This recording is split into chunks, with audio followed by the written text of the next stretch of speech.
London is a ghost town. We are in the middle of Tier 4 lockdown, and most of the UK is now being forced into the strictest Tier 4 lockdown. Many of you did not spend your holidays with family members and friends because you were told you could not mix households. And now we're being told that our children might not be able to return to school in January, and 2021 might look even worse than 2020 when it comes to lockdowns.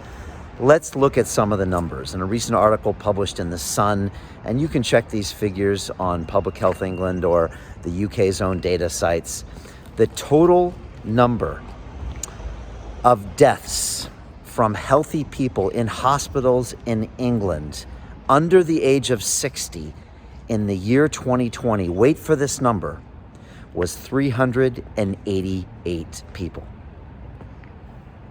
Wait a second, could that be right?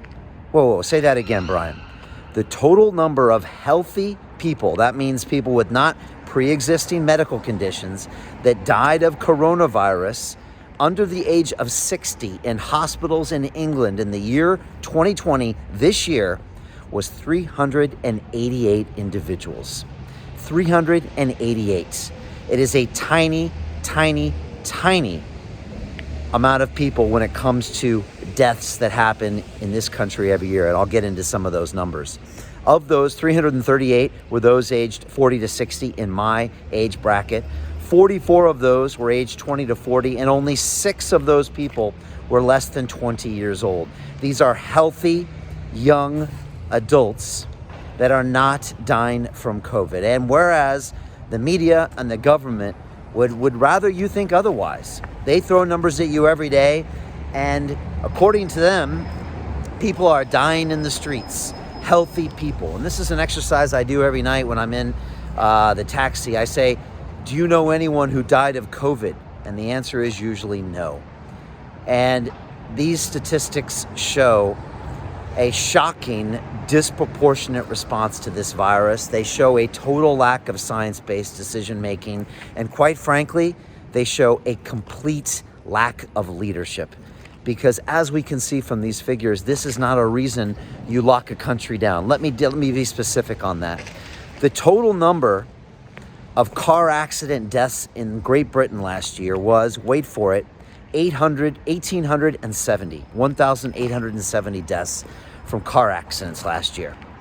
Okay, that's 4-5 times those of the healthy under 60s that died from coronavirus. And yet, they didn't lock down the automobiles last year. Let me give you another figure. Smoking-related illnesses in the UK last year, 78,000 people died of smoking-related illnesses. And guess what? They're not locking down the tobacco stores, are they? Well, if they really cared about life, why wouldn't they just lock down the tobacco stores? You could save as many people as died of coronavirus and more this year. And the point of these numbers is to take a sobering look at this.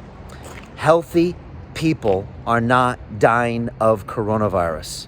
I don't care if it's the mutant strain, the South African strain, or the Martian strain. Healthy people are not dying from this disease, and yet we are locking down our entire economy.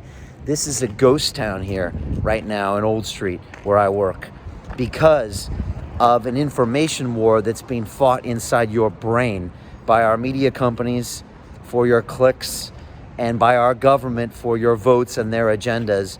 And no one is telling you these sobering numbers. Well, a few of us are. Again, sit on this number and meditate on it today. 388 healthy people under the age of 60 have died from coronavirus this year. 388. And go look up some of the other numbers. Again, is that a reason our economy should be locked down? Is that a reason that we're facing the greatest mental health crisis since the Second War here?